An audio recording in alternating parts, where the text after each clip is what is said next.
بسم اللہ الرحمن الرحیم۔ حضور اکرم صلی اللہ علیہ وسلم نے ارشاد فرمایا کہ اللہ تعالیٰ فرماتے ہیں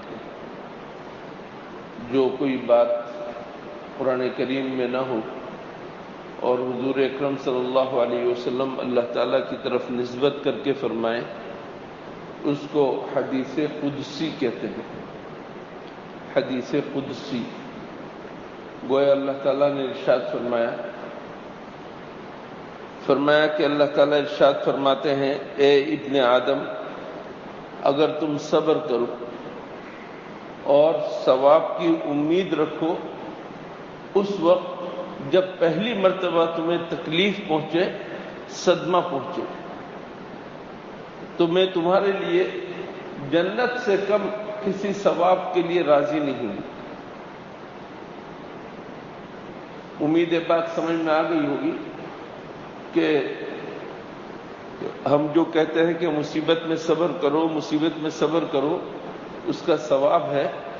یہ ثواب در حقیقت اس وقت ہے جب شروع میں ہی صدمہ پہنچتے ہی، تکلیف پہنچتے ہی، تکلیف کی خبر سنتے ہی جو تکلیف ہوتی ہے اس پر صبر کرنے کا ثواب، ورنہ 2-4 دن کے بعد تو خود بخود تسلی ہو جاتی ہے، خود بخود تکلیف کم ہو جاتی ہے۔ لیکن جس وقت تکلیف شروع ہوئی، جس وقت آپ نے خبر سنی، کسی کے باپ کے انتقال کی، ماں کے انتقال کی خبر سنی، تو اس فوراً اسی وقت اللہ جل شانہ کے عظیم ہونے کی طرف نظر کرنا اور ہم جو تقدیر پر ایمان لائے ہیں اس کا استحضار کرنا، اور اس مصیبت کے اوپر اللہ نے جو اجر رکھا ہے اور فرمایا ہے انما یوفی الصابرون اجرهم بغیر حساب، صبر کرنے والوں کو اللہ تعالیٰ ان کا اجر بلا حساب دے گا، تو اس کی طرف نظر کرنا یہ ہے اصل ثواب کا درجہ۔ اور یہ ثواب کیا ہے؟ اللہ تعالیٰ فرماتے ہیں جنت سے کم تو تمہارے لیے میں راضی نہیں ہوں۔ حضور اکرم صلی اللہ علیہ وسلم ایک خاتون کے پاس تسلی دینے کے لیے گئے، تو وہ خاتون اپنے دکھ میں، تکلیف میں بالکل ہی یعنی بے ہوش سی تھی۔ حضور صلی اللہ علیہ وسلم نے تسلی دینی چاہی تو اس خاتون نے کہا کہ مجھے کیا تکلیف ہے تمہیں معلوم نہیں؟ حضور صلی اللہ علیہ وسلم کو پہچان ہی نہیں سکی۔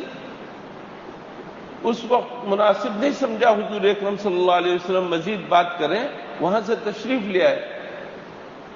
لوگوں نے ان سے کہا کہ تم نے کیا کر دیا، یہ تو حضور اکرم صلی اللہ علیہ وسلم تھے، ایسی بات کہہ دی۔ اس پر وہ خاتون دوڑی گئیں حضور اکرم صلی اللہ علیہ وسلم کے پاس معذرت کرنے اور عرض کیا، یا رسول اللہ میں پہچان نہیں سکی تھی، میں تکلیف میں تھی۔ حضور اکرم صلی اللہ علیہ وسلم نے اس وقت گر کی بات فرمایا کہ تمہیں صبر کرنا چاہیے، انما الصبر عند الصدمۃ الاولی، کہ صبر تو کہتے ہی اس کو ہے جب پہلی مرتبہ تمہیں شوق لگے، جس وقت دھچکا لگے اسی وقت صبر کرنا اور اللہ سے ثواب کی امید رکھنا، یہ ہے اصل معتبر، ورنہ بعد میں تو تسلی ہو ہی جاتی ہے۔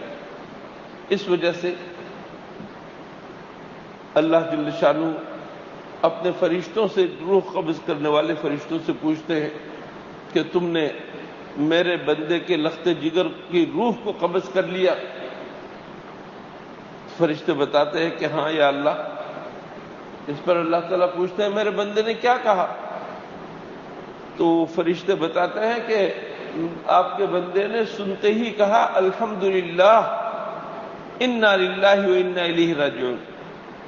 پہلے الحمدللہ کہا کہ اللہ تیرا شکر ہے، اور اس کے بعد کہا کہ انا للہ و انا الیہ راجعون، کہا کہ میرے بندے کے لیے جنت میں گھر تعمیر کرو جس کا نام بیت الحمد ہوگا، تعریف کا گھر۔